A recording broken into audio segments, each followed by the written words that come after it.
अस्सलाम वालेकुम। Basic English का कोर्स आज से हम स्टार्ट कर रहे हैं। रोज़ाना की बेसिस पे आप इस पे लेक्चर्स देखेंगे। कम से कम एक होगा, ज़्यादा से ज़्यादा 3 लेक्चर्स होंगे, ज़्यादा से ज़्यादा 10 मिनट के होंगे। सो बेसिक इंग्लिश हम स्टार्ट कर रहे हैं आज से, लेक्चर नंबर 1 स्टार्ट कर रहे हैं। अच्छा, इसके अंदर जो है आप देख सकते हैं कॉन्टैक्ट नंबर मैंने दिया। अगर किसी किस्म की कोई प्रॉब्लम हो सकती है आपको, तो जस्ट आपको मैसेज करना है, कॉल नहीं करनी। देखिए, सबसे पहले हम स्ट्रक्चर समझते हैं। किसी भी जो आपको टेंस करने होते हैं, तमाम टेंसेस के अंदर जो स्ट्रक्चर्स होते हैं जनरली, वो स्ट्रक्चर कुछ इस तरह का होता है कि सबसे पहले होता है सब्जेक्ट, उसके बाद होता है हेल्पिंग वर्ब, उसके बाद होता है वर्ब एंड उसके बाद होता है ऑब्जेक्ट। ठीक है, सो हम ये चारों चीज़ें सबसे पहले तो समझेंगे कि बेसिकली चारों चीज़ें हैं क्या। ठीक है ना। तो जनरली आप इस तरीके के स्ट्रक्चर्स को हम हमेशा शॉर्ट फॉर्म में कुछ इस तरह लिखेंगे।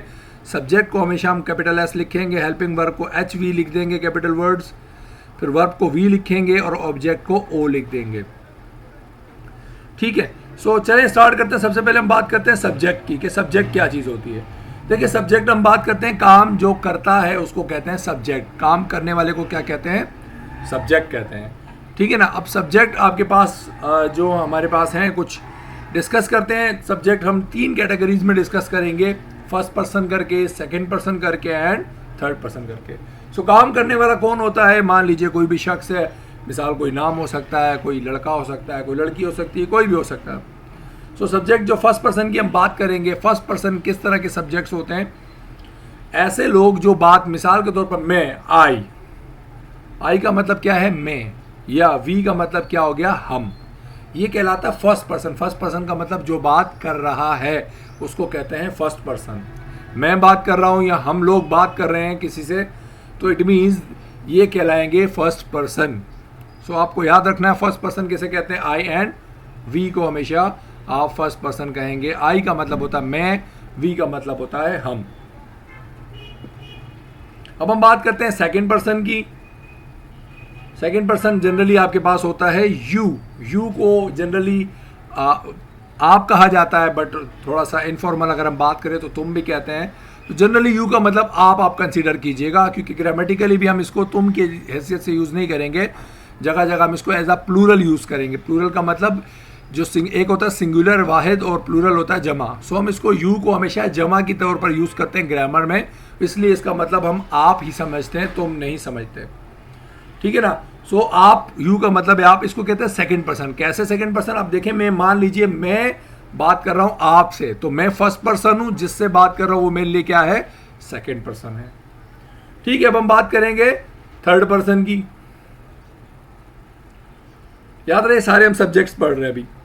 थर्ड पर्सन सिंगुलर भी है, प्लूरल भी है। थर्ड पर्सन 2 तरह के, एक सिंगुलर है और एक प्लूरल है। 2 टाइप की कैटेगरी है। तो ही अब मैं बात कर रहा हूं, मैं तो हूं फर्स्ट पर्सन, जिससे बात कर रहा हूं वो है सेकंड पर्सन, बट हम दोनों किसी तीसरे शख्स की बात कर रहे हैं। मिसाल के तौर पर कोई कहता है ही इज गुड, वो अच्छा है। अब वो कौन है? ही का मतलब क्या है? ना मैं अपनी बात कर रहा हूं, ना सामने वाले की बात कर रहा हूं। मैं हम दोनों के अलावा किसी तीसरे पर्सन की बात कर रहा हूं। That is known as third person. But ये ही क्या है? सिंगुलर है। अब ही हम यूज करते हैं वो, उर्दू में ही को क्या कहेंगे? वो। लेकिन कब? जब किसी लड़के यानी किसी मेल की, किसी आदमी की बात हो रही है, तो हम ही का मतलब क्या होता है? वो। बट ही लड़के के लिए यूज होता है। इसी तरह शी लड़की के लिए इस्तेमाल होगा, मतलब इसका भी वो है, बट लड़कियों के लिए हम क्या करेंगे? ही के बजाय शी यूज करेंगे। अब हम बात करेंगे इसके बाद इट की। इट कहते हैं ये, बेजान चीजों के लिए नॉर्मली हम यूज करते हैं इट का मतलब क्या होता है उर्दू में? ये भी एक सिंगुलर कहलाता है। अब हम इसके बाद बात करेंगे एक नेम। कोई भी एक नाम आ जाए आपके पास, कोई मान लीजिए अली नाम है, अब्दुल हादी नाम है, मुस्तफा नाम है, कोई भी नाम है, वो हमारे लिए क्या है? एक सिंगुलर होगा। एक ही नाम है, इसलिए उसको हम क्या कहेंगे? सिंगुलर कहें। तो ये कहलाते हैं थर्ड पर्सन सिंगुलर। ठीक है ना। आपके पास नजर आ रहा है, ही भी सिंगुलर है, शी भी सिंगुलर है, इट भी सिंगुलर है। कोई भी नाम आ जाए एक शख्स का, वो भी क्या होगा? सिंगुलर होगा। इसके बाद हम लास्ट सब्जेक्ट डिस्कस करते हैं, that is plural. Third person तो है, बट वो क्या है? प्लूरल है। सो हम बात करते हैं दे की। दे भी किसे कहते हैं? वो को। बट फर्क क्या है? ही का मतलब था किसी लड़के के लिए वो यूज करना, शी का मतलब है किसी लड़की के लिए वो यूज करना। दे का मतलब क्या है? एक से ज्यादा लोगों के लिए हम वो अगर यूज करते हैं, मिसाल वो आ रहे हैं, अब वो बहुत सारे लोग हो सकते हैं, बहुत सारे लड़के हो सकते हैं, बहुत सारी लड़कियां हो सकती हैं।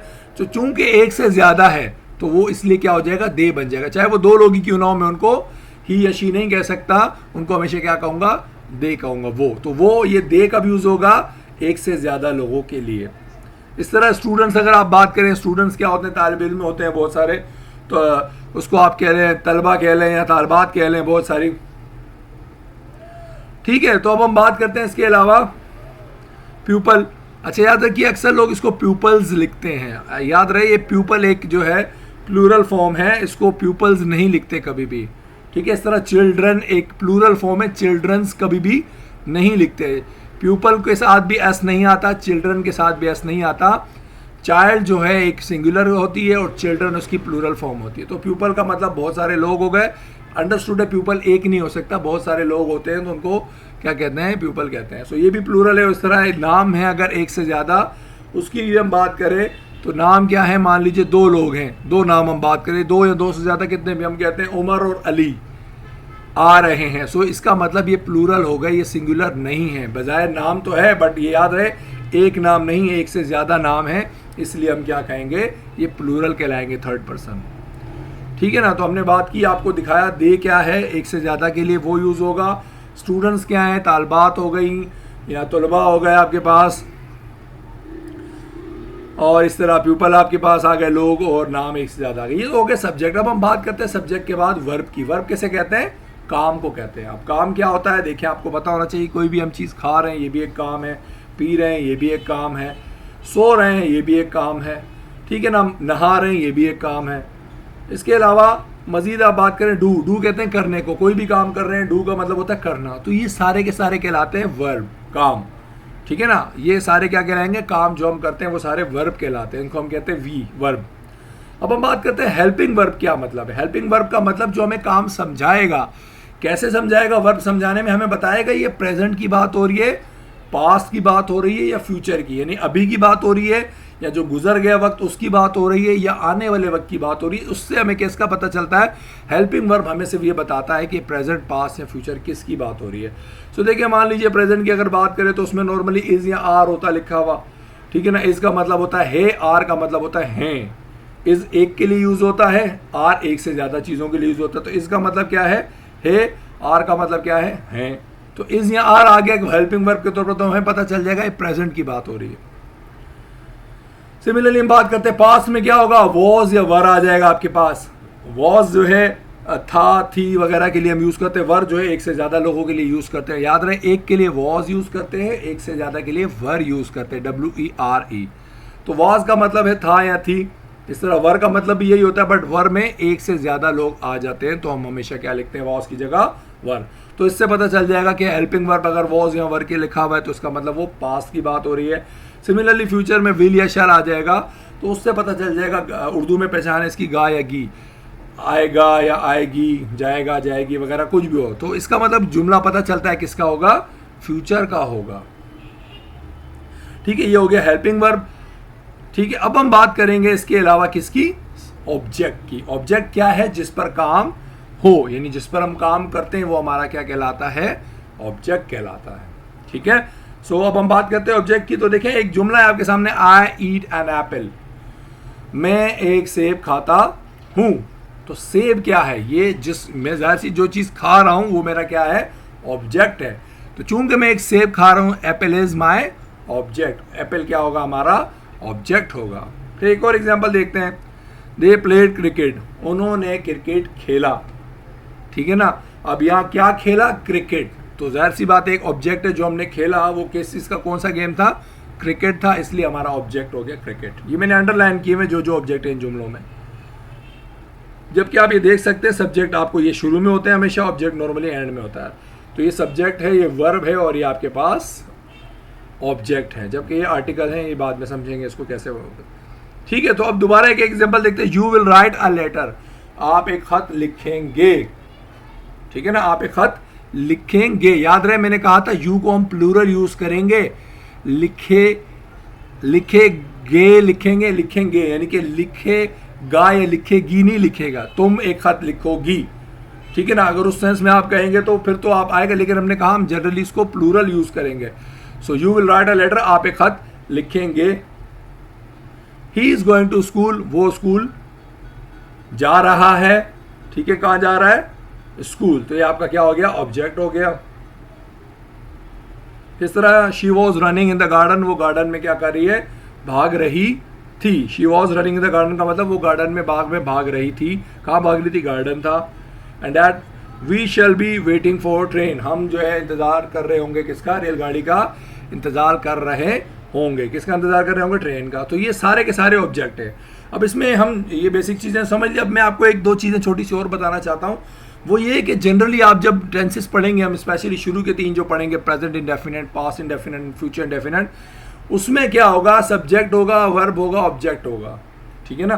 फ्यूचर को छोड़ के सब्जेक्ट प्रेजेंट और पास्ट इंडेफिनिट की बात करो, उसमें सिर्फ सब्जेक्ट होगा, वर्ब होगा और ऑब्जेक्ट होगा, हेल्पिंग वर्ब नहीं होगा। तो याद रहे, बिना हेल्पिंग वर्ब के भी जुमले बन सकते हैं। For example, he eats an apple, वो एक सेब खाता है। इसी तरह एक और एग्जाम्पल है, यू हिट द बॉल, आपने बॉल को हिट किया, ठीक है ना, बॉल को मारा या हिट किया। तो देखिए इसमें आप हेल्पिंग वर्ब देख सकते हैं, कोई भी हेल्पिंग वर्ब यूज नहीं हुआ। इसी तरह आपका कोई भी जुमला बगैर ऑब्जेक्ट के भी बन सकता है। याद रहे, बगैर हेल्पिंग वर्ब के भी जुमला बन सकता है और बगैर ऑब्जेक्ट के भी बन सकता है। तो देखिए यहाँ पर हमने लिखा है सब्जेक्ट प्लस वर्ब प्लस, हमेशा ऑब्जेक्ट होता है, बट यहाँ मैंने क्या लिखा है, subject plus verb means object के बगैर लिखा। और देखें कैसे, इसकी एग्जाम्पल देख लें, शी कुक्स, वो पकाती है।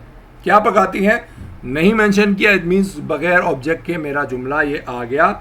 शी आ गया सब्जेक्ट, कुक्स आ गया आपका वर्ब। क्या पकाती है हमने मेंशन नहीं किया, ऑब्जेक्ट के बगैर बिल्कुल जुमला बनाया जा सकता है।